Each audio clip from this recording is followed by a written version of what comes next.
Hello, friends and family. It is me.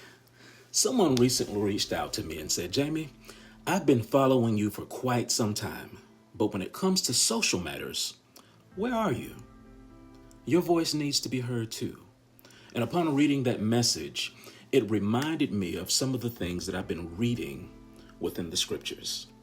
Something that I've learned is that within the past 20 years, names have become hashtags because people have grieved deeply and cried out for justice. And sometimes those cries were loud because silence means people will often be ignored.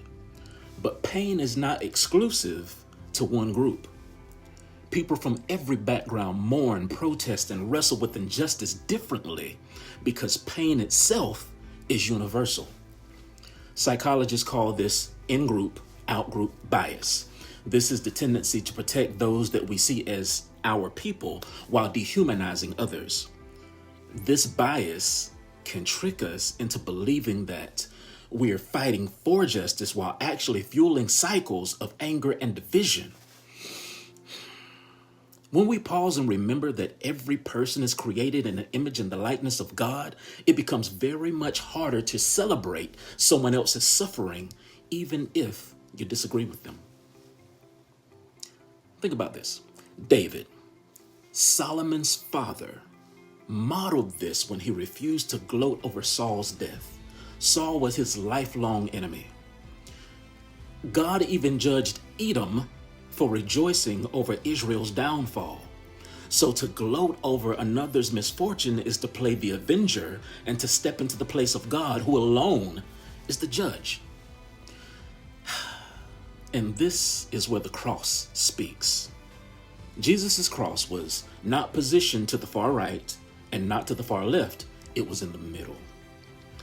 He was between two men who were speaking from their pain, and he listened to both of them. One mocked him and the other repented. And to the one that had a repentant heart, Jesus said to him, "Today you will be with me in paradise." In the middle of all of this division, Jesus is still listening. He invites us to bring him our pain, our fears, and even our ideologies, and to let him speak life into them. If you invited the Lord into your mindset, your conversations about injustice, what might he say to you? Let's not fall into the trap of division. Instead, let's value life and listen to one another's pain, regardless of where it's coming from, and seek justice without losing compassion. Listen to me, friend. Real progress happens when we meet at the cross, fighting for one another instead of against one another. What would happen if instead of asking, what side am I on, that we started asking, how can I bring healing here, and honor Christ in the middle of it?